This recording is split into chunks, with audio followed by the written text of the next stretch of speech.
रजनी, और कितनी देर लगाएगी? तेरे बापू कब से बैठे हैं, अब ले आ खाना। बस लाई माँ।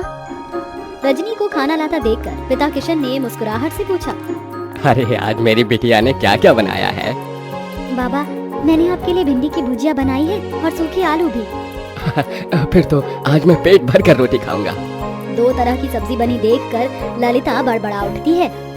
अरे लड़की, 2 टाइम की सब्जी एक ही बार में क्यों बना दी तूने? एक तो ऐसे तेरे बाबा की कमाई धमाई नहीं है और महंगाई इतनी है। जाने दो ललिता, अब तो बना दिया बिटिया ने। कल को ब्याह कर अपने ससुराल चली जाएगी ना तो बहुत रोगी तुम। अब गुस्सा थूक दो और बिटिया के हाथों का खाओ, ये लो। किशन जैसे ही खाने का निवाला ललिता को खिलाता है, ललिता का मुंह चढ़ जाता है। आथु। अरे बेलुड़ी, आज फिर तूने रोटी जला दी। अरे तेरे दादा परदादा की आटा चक्की नहीं जो मुफ्त का आटा आता है, दाम देखकर खरीदना पड़ता है। रोज रोज जली रोटी बनाती है। यही हाल रहा तो पता नहीं ससुराल जाएगी तो कैसे बसेगी। अरे बेटिया, तू रो क्यों नहीं है? तेरी माँ तेरे भले के लिए ही कह रही है ना। मैं क्या करूं बाबा, मैं इतनी कोशिश करती हूँ गोल रोटी बनाने की, मगर आड़ी टेढ़ी बन जाती है और जैसे जब तवे पर सेकती हूँ तो आग से जल जाती है। देख रजनी, कल तुझे देखने लड़के वाले आ रहे हैं। अच्छा खासा घर द्वार है उनका। मैं नहीं चाहती कि ये रिश्ता हमारे हाथ से जाए, समझी? अगले दिन सरस्वती अपने परिवार के साथ रजनी को देखने आती है। रजनी नजरें झुकाए हाथों में चाय नाश्ता लिए आती है। जी नमस्ते, लीजिए। भाई वाह, ये समोसे और कचौरी तो बड़ी स्वाद भरी है। ललिता जी, किसने बनाया? जी ये समोसे कचौरी सब बिटिया ने बनाया है। अरे वाह, ये तो सोने पर सुहागा हो गया। रूप की धनी तो है ही, खाना बनाने में तो हलवाई जैसा हाथ पाया है। अब तो आप शहनाई बजाने में देर मत कीजिए। मुझे अपने शुभम के लिए आपकी रजनी पसंद है। लड़के वालों के जाते ही किशन ने कहा, क्या जरूरत थी भाग्यवान उनको झूठ बोलने की, और इससे तो एक रोटी तक नहीं बनती। अगर सच बोल देती ना तो वो लोग रिश्ता तोड़कर चले जाते, और इस तरह से इसका रिश्ता कहीं नहीं लगेगा। सारी जिंदगी कुंवारी बैठी रहेगी। अगर तुम्हारे पास लाखों का दहेज देने को हो तो ढूंढ लो नौकर चाकर वाला घर। अरे शादी के बाद ससुराल जाएगी तो धीरे धीरे सीख जाएगी। थोड़े दिन में रजनी ब्याह कर ससुराल आती है, जहाँ जेठानी चंद्रलेखा हुक्म चलाते हुए बोली, देवरानी जी, तो पहली रसोई में मटर पनीर की सब्जी, छोले और मीठे में खीर बनाना, और पूरी की जगह पर रोटी बनाना। वो क्या है ना, हम सब रोटी खाने के शौकीन हैं। ये सुनकर गरीब रजनी दुविधा में आ जाती है और जैसे तैसे पहली रसोई की रीत निभाकर सबको परोसती है। रोटी का जला हाल देखकर सरस्वती ने कहा, रजनी बहू, ये कैसी जली पकी रोटी बनाई है? भट्टी में सेक कर लाई है क्या? वही तो माँ जी, ऐसी कोयले से काली रोटी तो कुत्ता भी ना खाए।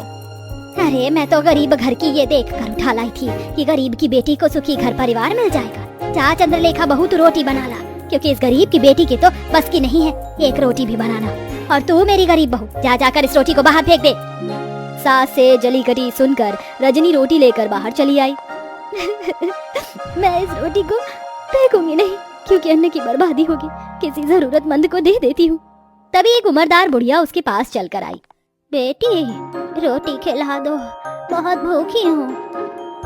ये लो अम्मा, क्षमा करना, रोटी जरा जली हुई है और मेरे पास कोई सब्जी भी नहीं।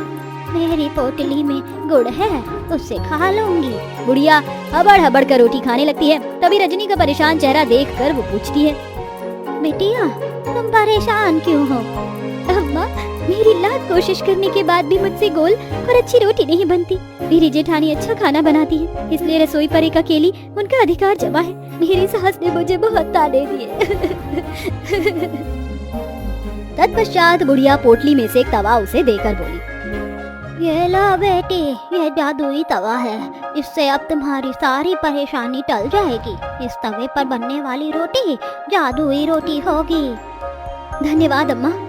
रजनी बुढ़िया का दिया हुआ जादुई तवा घर लेकर आई और अपनी सास से निडर होकर कहा, माँ जी, रात की रसोई मैं पकाऊंगी। इस बार कोई भूल चूक नहीं होगी, वादा करती हूँ।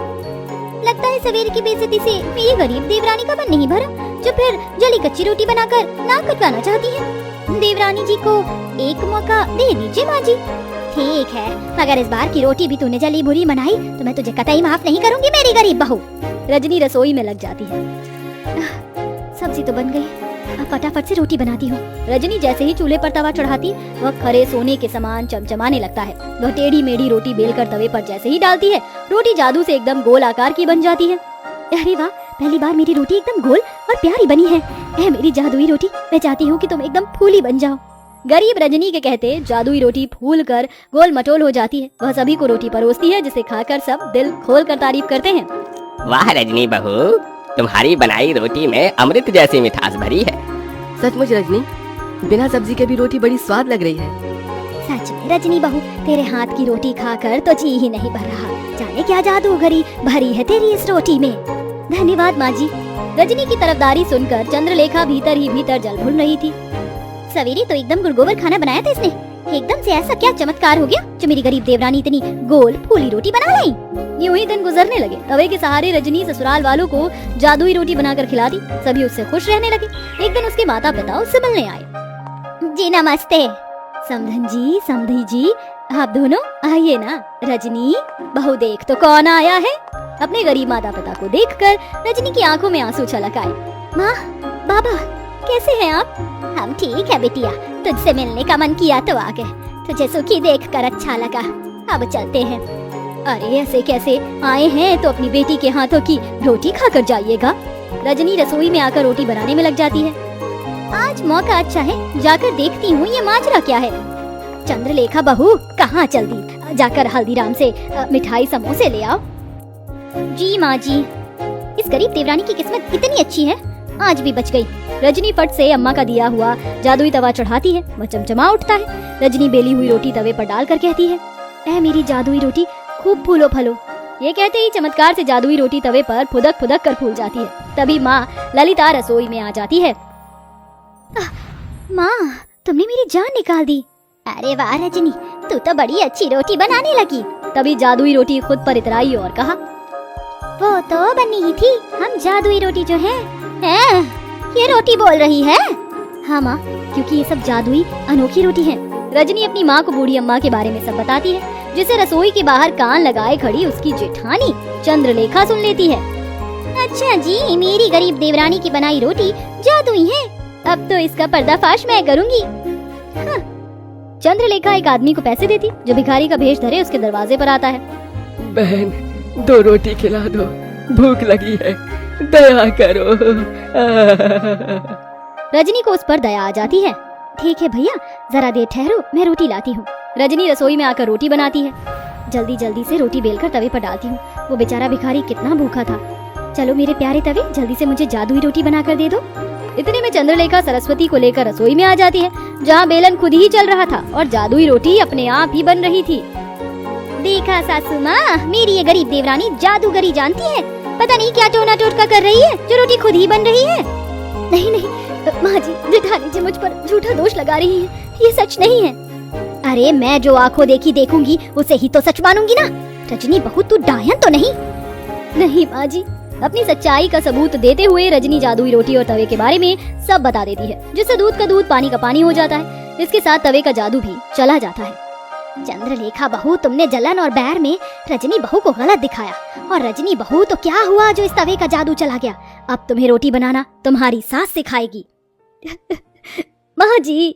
रजनी रोते हुए अपनी सास के गले लग जाती है और बड़े चाव से न केवल रोटी बनाना बल्कि सब कुछ बनाना सीख लेती है।